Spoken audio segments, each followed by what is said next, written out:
അസ്സലാമു അലൈക്കും വറഹ്മത്തുള്ളാഹി വബറകാതുഹു. ബിസ്മില്ലാഹിർ റഹ്മാനിർ റഹീം. അൽഹംദുലില്ലാഹി റബ്ബിൽ ആലമീൻ. അസ്സലാത്തു വസ്സലാമു അലാ റസൂലിഹിൽ അമീൻ വഅലാ ആലിഹി വസഹ്ബിഹി അജ്മഈൻ. അമ്മാ ബഅദ്.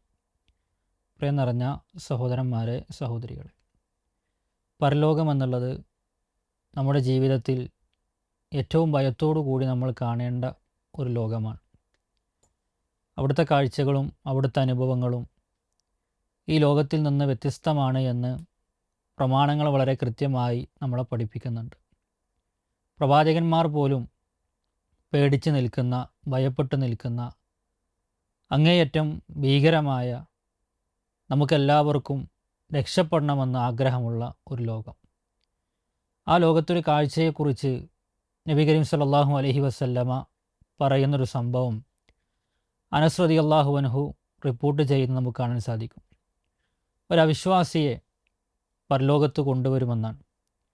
എന്നിട്ട് ആ മനുഷ്യനോട് അള്ളാഹു സുബ്ഹാനഹു വ തആല ചോദിക്കുന്നത്, ഇതാ ഈ ഭൂലോകം നിറയെ നിനക്ക് സ്വർണം നൽകിയാൽ അത് നീ പകരമായി ഈ ലോകത്ത് രക്ഷപ്പെടാൻ വേണ്ടി നൽകുമോ എന്നാണ്.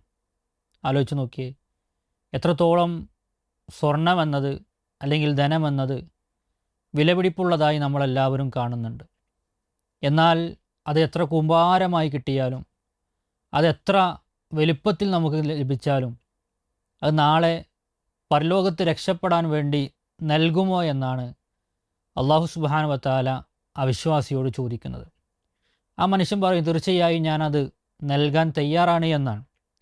ആ സമയത്ത് റസൂലുള്ളാഹി സ്വല്ലല്ലാഹു അലൈഹി വസല്ലമ അള്ളാഹുവിൽ നിന്ന് ആ മനുഷ്യന് കിട്ടുന്ന ഒരു മറുപടിയെക്കുറിച്ച് പറയാൻ, ഖദ് കുൻത സുഇൽത മാ ഹുവ ഐസറു മിൻ ദാലിക്, തീർച്ചയായും ഞാൻ നിന്നോട് ഇതിനേക്കാൾ എത്രയോ നിസാരമായ കാര്യങ്ങളായിരുന്നു ഇതിനു മുമ്പ് ചോദിച്ചിരുന്നത് എന്നാണ്. അഥവാ ഇഹലോകത്ത് വെച്ച് നമ്മെ സംബന്ധിച്ചിടത്തോളം നമുക്ക് വളരെ എളുപ്പമുള്ള നിസാരമായ കാര്യങ്ങളാണ് പരലോക രക്ഷയ്ക്ക് വേണ്ടി നമ്മൾ ചെയ്യേണ്ടത്. അഥവാ ഒരു ഭൂമിയോളം സ്വർണമുണ്ടെങ്കിൽ അതെല്ലാം ദാനം ചെയ്യേണ്ട ഒരു കഷ്ടപ്പാട്, അല്ലെങ്കിൽ അത്രയും ഒരു വലിയ ത്യാഗം നമ്മൾ ഈ ലോകത്ത് വെച്ച്, ഇഹലോകത്ത് വെച്ച് നമ്മൾ സഹിക്കേണ്ടതില്ല. അതുകൊണ്ട് തന്നെ സഹോദരങ്ങളെ, അള്ളാഹു സുബ്ഹാനഹു വ തആല പറയുന്നത്, ഇതിനേക്കാൾ നിസാരമായത് ഞാൻ നിന്നോട് ചോദിച്ചിരുന്നു എന്നാണ്.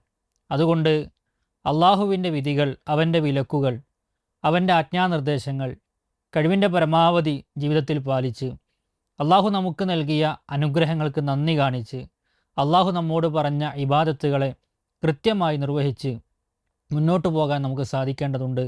അള്ളാഹു സുബ്ഹാനഹു വ തആല അതിന് നമ്മയെല്ലാം അനുഗ്രഹിക്കുമാറാവട്ടെ.